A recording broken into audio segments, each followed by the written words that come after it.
There we go. Good evening, ladies and gentlemen. Welcome to tonight's episode of Paranormal Encyclopedia. I'm your host, Kevin Mears. I don't have a co-host tonight, so you're just going to be stuck with me. So a couple of weeks ago, before I had Lupus on, I did an episode about why Christianity is wrong. And in the spirit of that episode, I decided to do an episode on why atheists are wrong. Yet again, like I said when I first did my episode on Christianity, this is more of a clickbait title than a legitimate dissection of... in other words, I'm not about to prove that God exists. I can't prove that God exists. I'm not going to claim I can prove that God exists. Nor are the comments I'm going to make directed at every atheist in the world. There are many atheists that don't fall into all of these traps, or if they do, they don't fall into them all of the time. Certainly there's some excellent atheists here on YouTube. I actually watch a number of them. I like Paula G. I like Rachel. Let me get her last name because I want to be correct. But I like Professor Sick occasionally. I like Cosmic Skeptic. Most of whom get the points I'm going to make already. I don't feel they're not grasping it. I disagree with them on many issues, obviously, because not Christians. But I'm not necessarily... Again, I'm not denouncing atheists. I'm not going to go into the common mistake some Christians make of saying, all atheists are immoral. They're clearly not. Actually, really what we're going to be talking about tonight is common logical fallacies that atheists fall into, in my experience. This is not to say that theists are better than atheists either. Let's be clear, I've already criticized my own religion, and if I really wanted to get into it, I could certainly go into a whole list of logical fallacies religious people, Christians and otherwise, frequently fall into. The other one I wanted to mention was Rachel Oates. They're all good atheist channels, in my opinion. It's a lot of legitimate science. I recommend watching their videos about evolution and creationism and why they, like myself, support evolution. But let me start by discussing the whole concept of, can we prove the existence of God? The answer is obviously no. Philosophers and scientists have been trying to prove the existence of God pretty much as long as there's been science and philosophy, and no one's ever done it. That said, no one's ever disproven the existence of God. Now, atheists will correctly point out the burden of proof is on the person making the claim. So, I say God exists, I need to prove it if I expect other people to hold it as a logically true point. But, here's the thing. The traditional atheist position of God doesn't exist is a claim. If you're going to make an absolute statement like that, you need to support it. Most atheists get this, which is why you'll commonly run into an idea called agnostic atheism, which is the theoretical idea behind it is, I'm waiting to see evidence. I don't believe in God because I don't see any evidence. If you show some evidence, I'll revise it. And atheists and pretty close to all, if not all, of the people I've just listed hold to more or less this idea, and usually focus on criticizing religion, or particular things in religion more than religion as a whole. All of that said, the reason I'm bringing this up is there's a common fallacy that people are many people are very adept at pointing out other people's arguments. Well, fallacy in general, people are better noting other people's arguments than their own, which is what's called an appeal to ignorance. It is not logically accurate to say, because no one has ever disproven the existence of God, God exists. But it is also not logically accurate to say, because no one has ever proven the existence of God, God doesn't exist. You cannot base a logical conclusion on nothing. Now, if you want to say, and as many atheists do, there's no evidence of God, and I remain skeptical until proven otherwise, that's one thing. But there are another camp of atheists that are very common here on YouTube and in general that will say God doesn't exist, God is a fairy tale, God is a delusion, people are stupid who believe in God. Okay, if you're gonna say there's no evidence of God, therefore skeptical, or therefore I don't believe in God until proven otherwise, that's one thing. If you say God does not exist, you're making a claim. Logically speaking, you need some kind of support of that claim. It could be scientific, it could be philosophical. And again, many atheists don't fall into this particular logical trap, but it is a fairly common one. And if you go to the comments on any religious or atheist video, you'll find people making comments like this. A related thing I want to talk about, and it's, again, very easy for people to do, but again, it's a logically fallacious argument, is ad hominem attacks. Talking about religious people are stupid, religious people are inferior, delusional, ignorant, etc. It doesn't prove your case.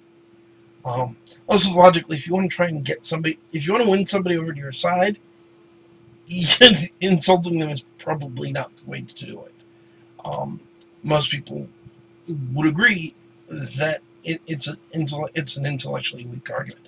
Again, lots of atheists don't do it directly, but it isn't uncommon to say that religion is a disease, religion is superstition, religion is evil. I would argue this is still an ad hominem attack.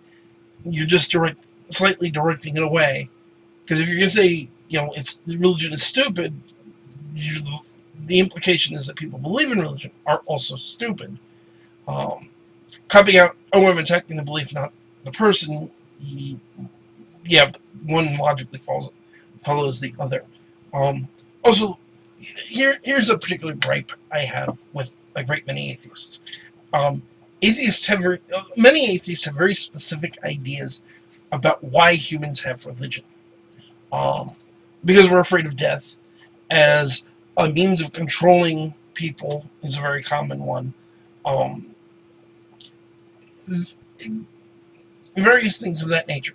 I think certainly you can make a case that religion is a human mechanism. From a psychological and evolutionary standpoint, religion may very well be a coping mechanism for dealing with the recognition of our own mortality. I think it's a very weak argument to say that religion as a whole exists to prop up society and to prop up power structures, just because you need to look at the history of religion. Yes, when Christianity took over through the Middle Ages, it maintained the power structure in Europe in large part because it had become as much a political entity as it had become a religious or philosophical entity. But when Christianity first started out, it was not part of the status quo. I mean, I know there are a bunch of conspiracy nut jobs like Dan Murdoch, aka Kyra S., who have claimed that Christianity was invented to prop up the Roman Empire, but historically there's no evidence of that. One, historically there's no evidence of that whatsoever, and two, the reality is for the first 300 years, almost 300 years of Christian history, they were an underground religion, actively persecuted by a number of Roman emperors. They weren't even part of mainstream Jewish society. If its job was to control people and to maintain society norm, it was doing a miserable job of it. Also, throughout history, various religious groups have often played prominent roles in various splinter movements and various rebellions and other groups of that nature. I mean, look at the Buddhists particularly through the Dalai Lama and their relationship with the Chinese government's rulership of Tibet. Look at the Quakers that actively fought against slavery and helped organize the Underground Railroad. Granted, there were Christians on the other side of it actively keeping slaves, which is horrific and morally indefensible, which isn't my point. My point to go, religion does this one thing is, I think, overly simplistic. And and if you want to say, this is the whole reason religion exists, okay, if there's anybody watching this who believes they know they can cut through all the psychology, sociology, and biology involved in the subject without touching on spirituality whatsoever, let's see the studies. Let's see the sociologists who have done case studies, the psychiatrists who have examined human, the mindset. Show me hard evidence that your opinion is the correct one. I think most of the opinions out there probably are a factor in it, but to go, oh, it's this one thing, you're overly simplifying a complex subject. And quite honestly, I think a lot of atheists that do this do it to prop up their own insecurity and their own sense of superiority. Oh, you're religious because you're intellectually weak and you have this fear of death, or you're a sheep who's just been brainwashed, and I'm smarter and superior. And it's an oversimplification of a very complicated subject. Religion has, and again, I'm not trying to say that religion hasn't done horrible things. Anyone who's going to say that is either delusional or lying. But that actually segues into something else. Going back to logical fallacies, there's another fallacy that tends to be ignored that gets brought up a lot when talking about religious groups, which is appeal to consequences. Many people who are trying to badmouth Christianity, for example, will talk about the witch hunts, they'll talk about the Crusades, they'll talk about the Inquisition, and certainly we can get into a very long, complicated discussion of the social and political and economic reasons for all of those things. But that doesn't actually mean that doesn't necessarily mean that religion is wrong. Horrible things have been done in its name. Yes, I'm not denying that, but that doesn't logically follow. Okay, therefore the religion is God could legitimately exist, and all those horrible things could still have happened. You're not making a legitimate point to say. And again, to take any one of those issues, and we've done shows about the witch trials and things like that, and just condense it down to religion did it, is a gross oversimplification. And the reality is, if you look into, even today, terrorist activity by radical Muslims and other religious groups or Christian groups like the Ku Klux Klan or the Westboro Baptist Church, which granted is that much of a terrorist group, but it's certainly a hate group. But if you look at why these people do the things that they do, there's social reasons, there's economic reasons, there's the biggest motivator, according to the FBI and various terrorist watch groups around the world, for terrorism is secular motivations. It's politics and greed and other things that aren't religious in nature. This isn't, and as I went through in some length, I think, in my Why Christians Are Wrong video, anyone who's not understanding the point, let me reiterate, secular and atheism are not synonyms.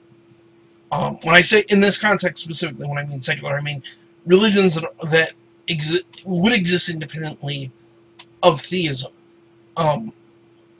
Certainly we know from history, when you look at China or the Soviet Union, horrible things can be done that don't have religious motivations. There are terrorist groups in the world today that are, in fact, atheist organizations. The Tamil Tigers being one of the most obvious. And again, because this is a common misunderstanding, this is not a YouTube fallacy where, oh, well, you do it too, therefore it's okay. It's,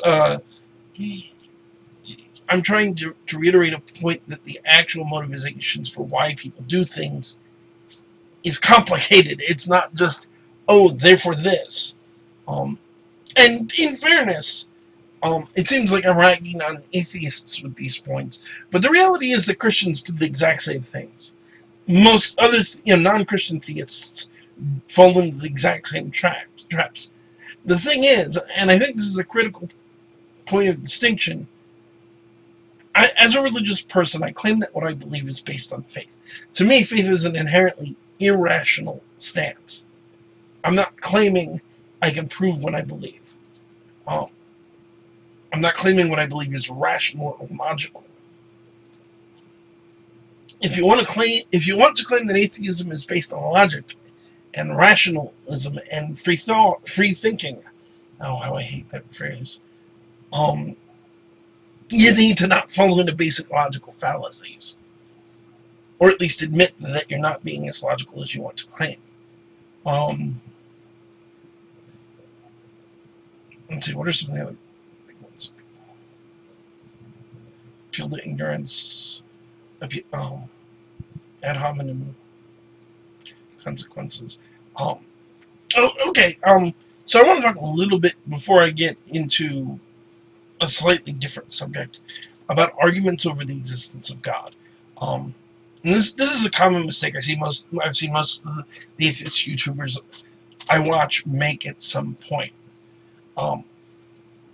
If someone's making the ontological or any one of a number of other arguments for the existence of God, if you're saying, okay, certainly there are lots of reasons, there are logical reasons and philosophical reasons to argue against these points, or to argue against, another common one you'll see, the idea that the humans have morality is proof of the existence of God, because why do we have this innate sense of what is morally right without God?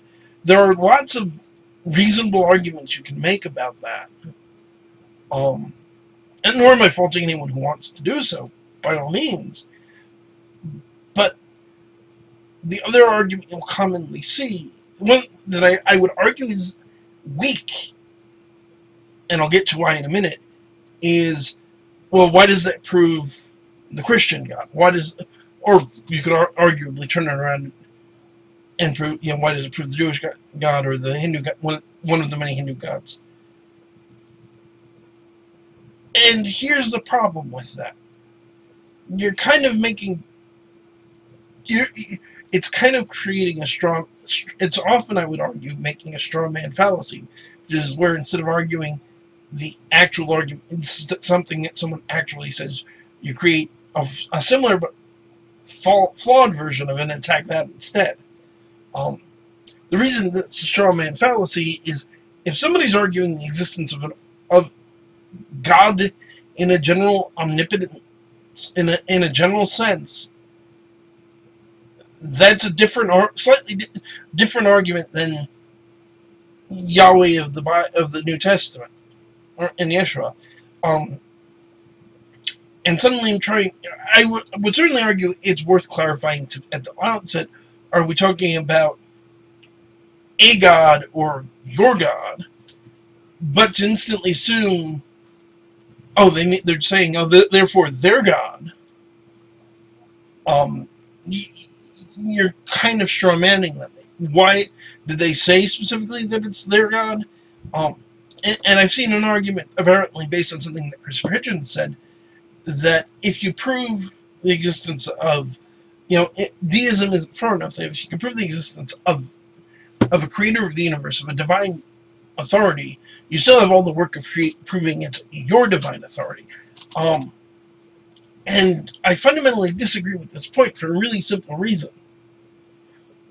The central argument between theism and atheism that is universal between all theists and all atheists is the existence of God.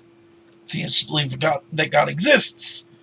Atheists either believe God does not exist or have no opinion on this, or lack of belief in God, if you prefer. If we can objectively prove, and I'm not saying that we can, but if we could objectively prove the existence of a supreme being atheism is no longer. It doesn't matter which, if I prove tomorrow that the flying spaghetti monster is real and it actually created the universe, atheism is over. Unless you want to irrationally cling to something that's been proven false, you can no longer hold, if God has been objectively proven, you can no longer hold that there's no God, because God! That, in my opinion, is the flaw with that argument. It's not correct to say that once you prove that a divine power exists, you just have to prove that you've got the right divine power. No, we just proved atheism is wrong. Again, I'm not saying this has happened. I'm not saying I can do this. I can't. I will say in defense of the scientific and the rational viewpoint, because, and this segues into actually the larger point I want to make, and I think the more important point I want to make, but there's a common mistake made by religious people in general, and Christians in particular, called the God of the Gaps argument. I'll explain what it is so let me explain what the God of the Gaps means. The God of the Gaps is a derisive term originally coined by Christian monks, if memory serves, but it was coined by Christians to derisively refer to Christian arguments for the existence of God that placed him in the areas of science we currently don't understand. When Galileo said, when Newton said, okay, these are the basic laws of Newtonian physics, why they exist, but he reached a certain point where he said, okay, God did it.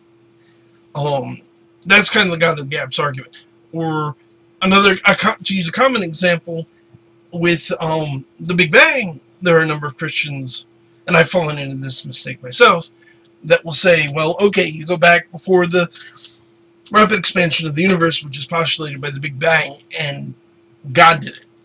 God caused the Big Bang. God created the energy that eventually became the matter that became the universe, because currently that's an area science doesn't understand. Or abiogenesis, the leading theory about the origin of life on Earth, where chemical reactions eventually created amino acids, which eventually became the simplest life forms that eventually evolved into more complex ones. But originally, this living matter out of non-living matter concept, well, what caused it? God did it, because we don't entirely understand it. The flaw in this, but for my theist viewers, is the gaps that we're talking about, these areas that scientists don't know, are shrinking. This is bad for theists, because as these gaps disappear, we're just jumping to new gaps. Now, legitimately speaking, I think it's improbable that science will ever close all of the gaps, but certainly I would agree that God did it is a poor scientific explanation. What I would argue is my own improved version of God of the Gaps is, I think, out there in the areas of science that we're still exploring, these areas of science that we're still trying to understand, is the Holy Grail, the theistic Holy Grail, pun intended, of proof that God exists in some way, shape, or form. I'm not saying it's going to be my God, but I think if we keep exploring what we don't know long enough, we'll find empirical evidence. So, as a Christian, when I look at those questions that science doesn't currently have answers for, personally, unlike some theistic scientific minds historically and even today, I don't say, well, okay, we need to stop here because there be God. I say, keep going, please. I think there is a possibility that someday, with the right tools I haven't imagined yet, most likely we'll find objective evidence of a supreme being of some kind. And it kind of, for me, and I think there are other theists that agree with me, that kind of fuels a high degree of scientific curiosity, because if that proof exists, and I may very well be wrong, maybe God is something we'll never be able to prove, or one day will in fact completely explain everything satisfactory as a materialistic universe, I'm willing to accept that possibility. But if we're ever going to get to that point, if I'm ever going to be proved right, we've got to keep asking questions.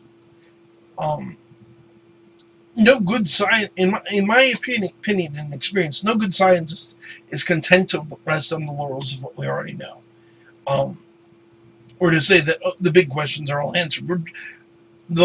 From everything I look at when I look at cosmology or biology, geology, and the big questions here, the more you realize, the more questions we answer, usually the more questions we seem to find. And that's awesome. To me, that's awesome.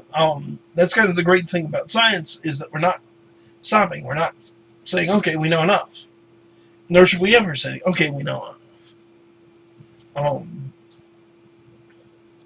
But, okay, this actually relates into another topic I want to talk about. And it's a topic I think a lot of people out there, and I'm going to put some links to this in the description below, but it's a pretty significant topic, which is, and I talked about it in my Christian video, evolution. And trying to convince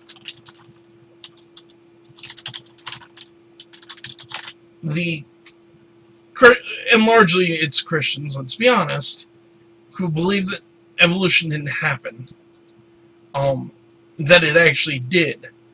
I want to talk about what I think are some strategies for doing so that that maybe atheists in general, in the scientific community, and some people in the scientific community, there are people far smarter than me out there, so I'm perfectly willing to accept that I'm wrong, that other people are already doing this.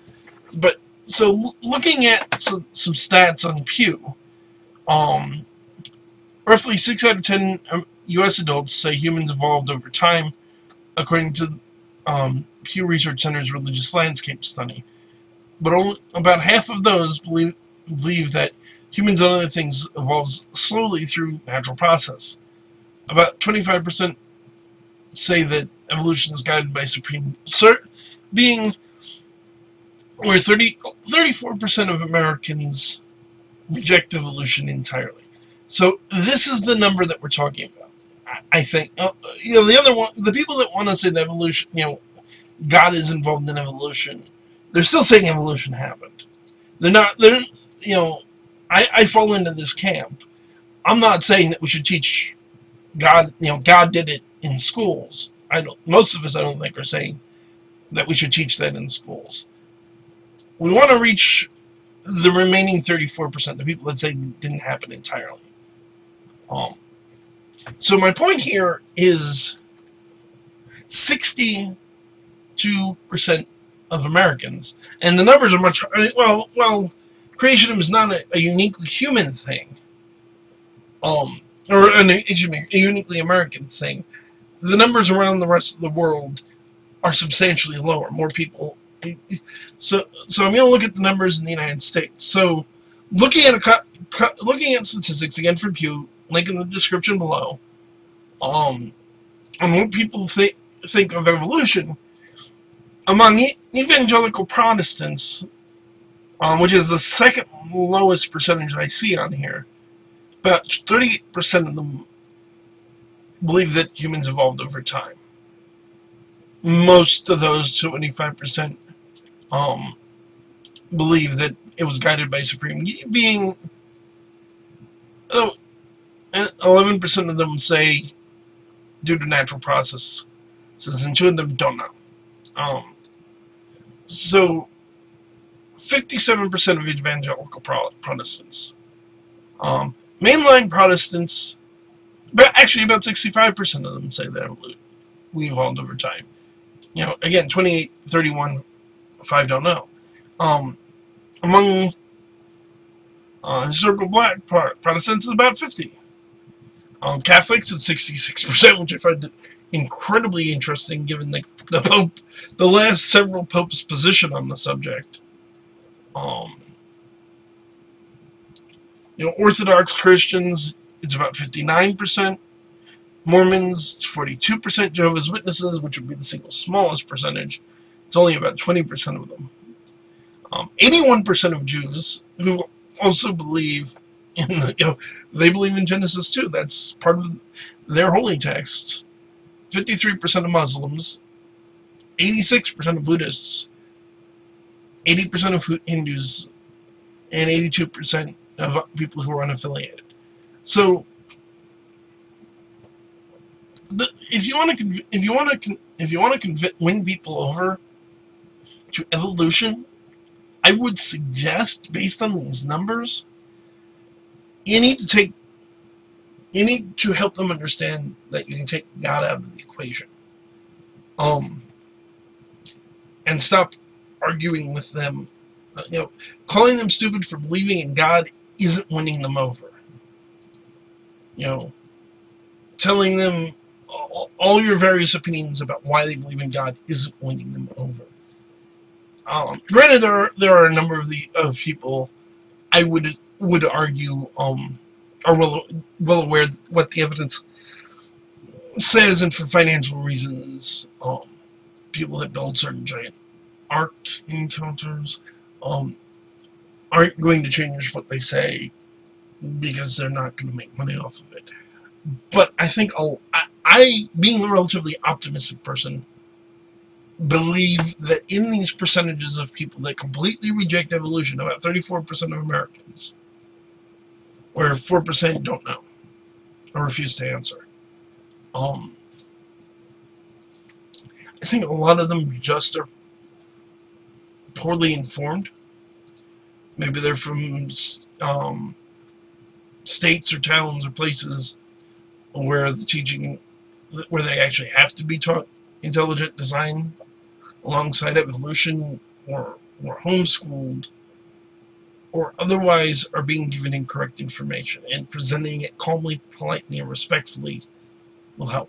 And here's the other thing I would suggest, and this is a bigger reason I'm saying stop being, it will help fix the situation and lower that percent, 30 or 34%, if you stop dragging your lack of belief of God and the fact you consider them wrong about the existence of God into the equation. If we just start with evolution happened, 62% of Americans, according to the Pew study, are on your side. That's 38% of evangelical Protestants, 65% of mainline Protestants, 50%, all of the numbers I just ran through are on your side and are all saying, yes, evolution happened. Many of us think God, guided it in some way, shape, or form, but the idea that evolution happened, the science of evolution, we're all in agreement on. Let's work together on on championing the value of scientific education, and then when we get that 34% down, get it as low as we can, then we can go back to arguing about whether God exists or not. But I think the more that time you spend telling people they're wrong for believing in God, the less you're going to accomplish. I looked up as well, and I think there's also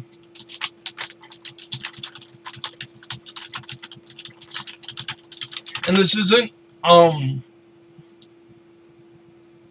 uniquely atheist standpoint, but another place that I would argue, and I'm gonna again link in the description below. It's not there yet, so if you're wondering, don't look at it if you're watching it live and go, "Where's the link?" I'll add it at the end. The majority of Americans, about 62% of us, support same-sex marriage.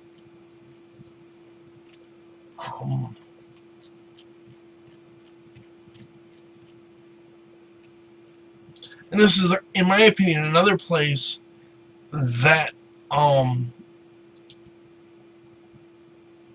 working to, and of those, by the way, 2/3 of Catholics now support same-sex marriage, as do a similar percent, about 68% of mainline Protestants.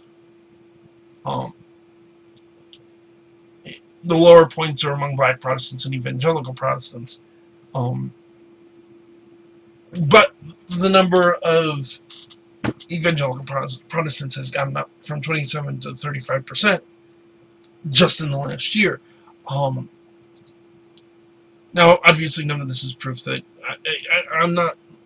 Again, I'm not trying to get into a moral discussion of same-sex marriage, but if you want to change people's minds, instead of fighting everyone, if you're an atheist, instead of fighting everyone who's a Christian or everyone who's a theist, focus on the people that you actually disagree with, and try and get the people who agree with you to work with you to change the minds of those people. And the reality is, we're out there. I am not hardly unique, as I think the numbers I've just rattled off show. And in point of fact, there are good scientists. There are other major figures that are religious people. That's been true historically. That's true today. I go, the most obvious example being Francis Collins, who's an evangelical Christian, but he was the head of, he's an excellent scientist, head of the Genome Project, head of the National Institutes of Health. No one would call him a bad scientist, but in the evolution versus particularly young Earth creationism debate, he's on the side of evolution. And he's gotten along well with it. As I understand it, he actually was friends with Christopher Hitchens, who's not one of the more religious-friendly people in the world. We have a common agreement that there's a problem. We have a common agreement that of the science. Let's work together on that instead of fighting about something that you can't prove God doesn't exist. We can't prove that God does exist. If we're both going to adhere strictly to the laws of logic and reason, it's a really short argument.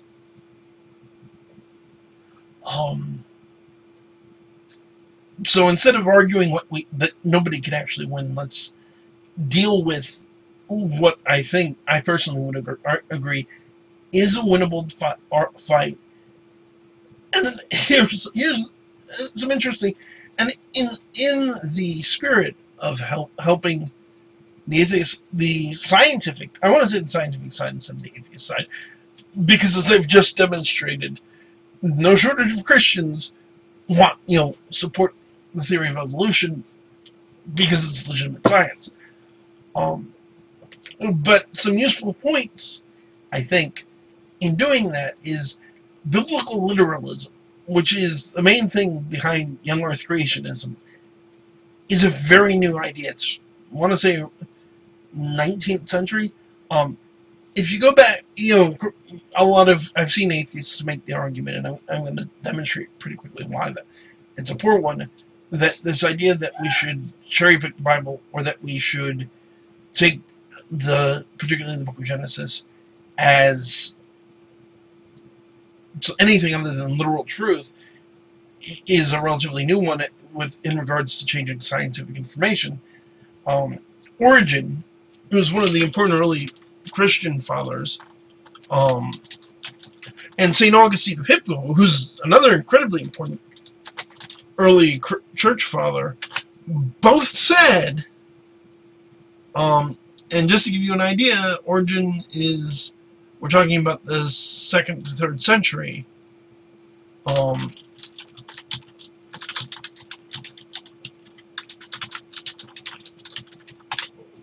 but both felt that the book of Genesis, to some extent, should be taken in 4th to 5th century for Augustine of Hippo, born in 354, died 430 AD.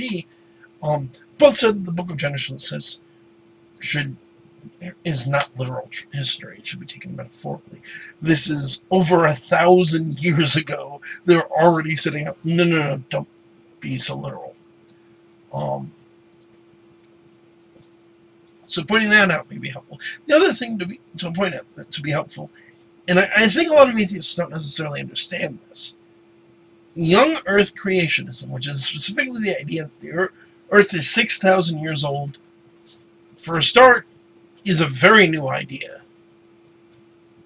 And secondly, it's not a majority opinion even among creationists. And thirdly, it's not anywhere. I've actually, had a disagreement with an atheist at one point. It's like, okay, and he's going to prove that, the Bible's wrong and God doesn't exist. Like, well, okay, have at it. And the first evidence he gives me, the first thing out of his mouth, is the Earth being 6,000 years old. So, like, where does the Bible say that? Well, Genesis. Where? Duh. And, some people may watch this and go, well, you're just, singling out the atheist who doesn't know the Bible that well. No, I'm not in this particular instance, because the Bible doesn't actually say that. It doesn't even directly imply that. Where that number comes from was taking, relatively historically, in the history of Christianity recently, taking the genealogies of Christ and other genealogies laid out in the Bible from Adam, and working, adding numbers, ages together to arbitrarily come up with 6,000 years since the Garden of Eden. There's a huge slew of theological problems with this argument, not the least of which being arguing over whether or not a day in Genesis is an actual literal 24-hour period, or for that matter, what about there's Genesis chapter 2, which is the creation most people are aware of, with 7 days, but there's also Genesis chapter 1, which doesn't give any kind of time period, let alone days, but talks about the creation of the world and the creation of Adam and Eve. And, these young Earth creationists have come up with their number based on one specific interpretation, and it's a flawed interpretation of that when you realize, Adam lived hundreds of years. According to the Bible, I'm not going to make the argument this is all factually true, but they make the argument this is factually true. Adam lived for hundreds of years. Adam's children lived for and grandchildren lived for hundreds of years. In fact, from as I understand it, having watched some of them, they believe that pretty much up until the flood, everyone lived for hundreds and hundreds of years, and after the flood, Noah still lived for several hundred years. So applying normal, I think there's a relatively large flaw in saying, well, okay, based on that, boom, here's your exact genealogy, perfectly worked out. You could also make arguments about were the days actually consecutive. And again, 6,000 years, 10,000 years, which some other young Earth creationists say, is not directly mentioned in the Old or the New Testament of the Bible. It's an interpretation. Already out of the gate, it's an interpretation of Scripture. And interpretations are open to debate. They always have been. By the same token, if any atheists are out there are lazy enough to make the argument, don't make the argument that the Bible is wrong because it says the Earth is 6,000 years. Yes, there's plenty of other things that we can talk about, but the Bible doesn't. Make sure what you're saying the Bible's wrong about is actually in the Bible. And I'm going to probably be wrapping up soon because we're getting up towards the hour mark. But the one last subject I want to touch on briefly, I don't want to get into great detail about it, mostly because I feel like I'm beating a dead horse, is the Christ mythos. The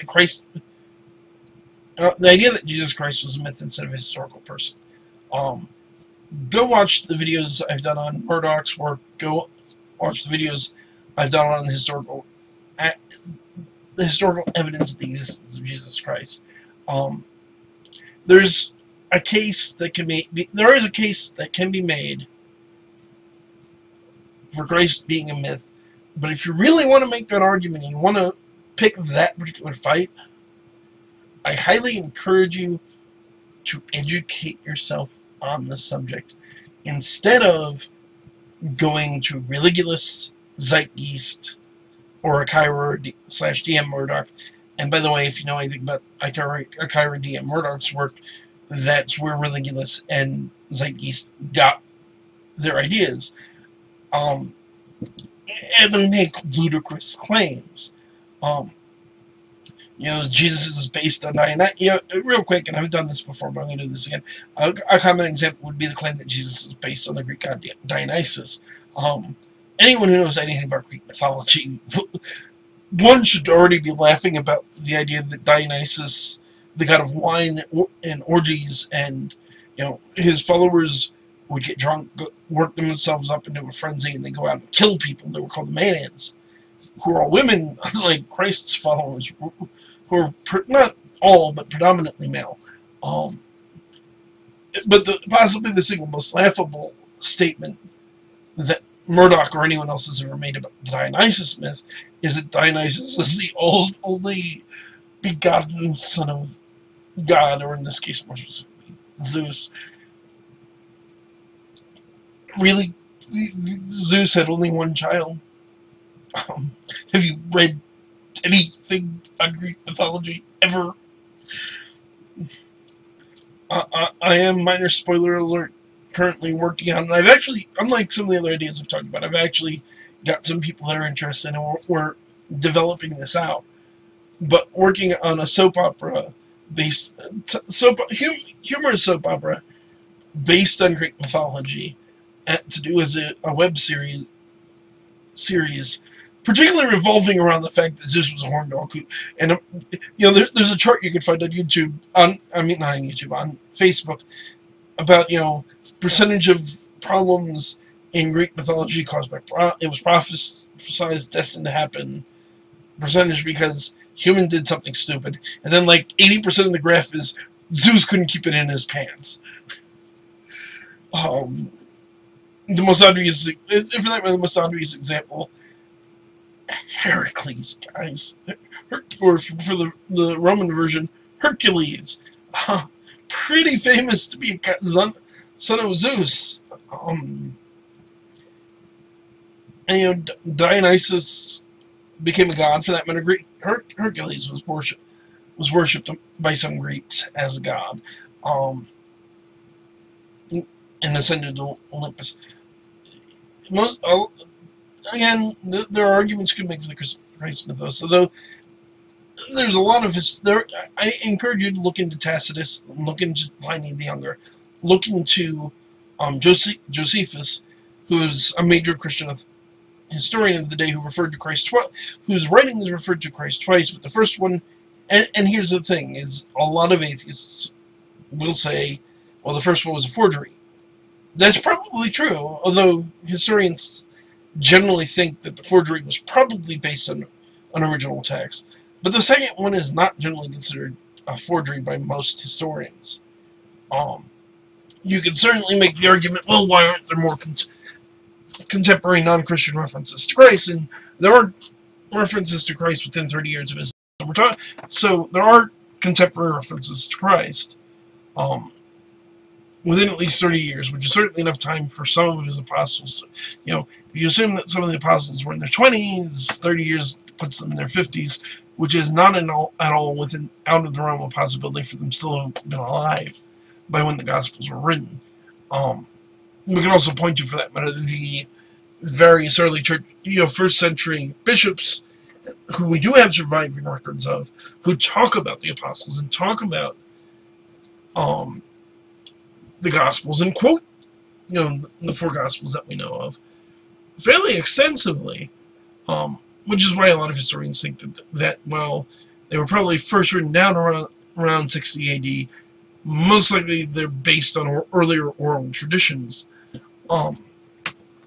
if not some earlier now lost text. My point being, well, I certainly can't absolutely prove the existence of Jesus Christ. The preponderance of evidence, according to most historians, and feel free to look this up, is that he did exist.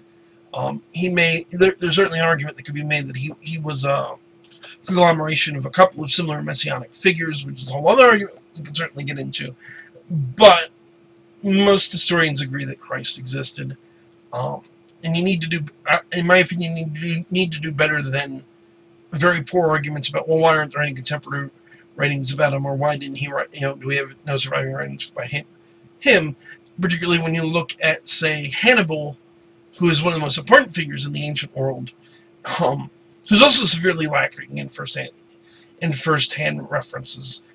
Yet not a whole lot of argument that he existed, or had a number of the Egyptian pharaohs, given the propensity of certain pharaohs to try to wipe out all records of the previous pharaoh. If you want to get in, if you want to go down that road, there's a whole, or for that matter, Aristotle, who there are no surviving writings of just writings of his students. And I'm not arguing that any of these people don't exist, but it's kind of a slippery slope. And we can also get into the point being, if you want to argue about the existence of Christ, great. Do your homework first. If I have to explain to you the absurdity of saying that Dionysus is the only begotten son of Zeus, or that Horus was baptized by Apsu the baptizer, who doesn't appear anywhere in except in Egyptology, you've already lost, in my opinion, you've already lost the argument before you've started it. You need to do better research than that. And again, the central point of this is not to attack atheism. There are a number of very good atheists out there who I entirely support, that are, particularly because they're trying to do things I wholeheartedly agree with, debunking the nonsense that is the flat earth movement, encouraging people to be educated on the nature of evolution and the cosmology of the Big Bang. It's more, if you're going to attack religion as opposed to religious, if you're going to attack the idea of the existence of God, you need to do better than falling into all the logical fallacies I've got into tonight.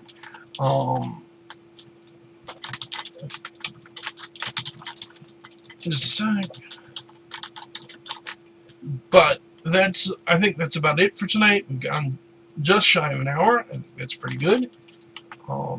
Just so you're all aware, next week, I'm going to still try to do an episode, but it will not be on Tuesday night. But I will be doing a radio interview next week, which is why I will not be on Tuesday night. I believe the interview will be available live, in which case I'll put up a video and put up links on Facebook and everything, so that everybody can find me, can listen in. It should be a very cool interview.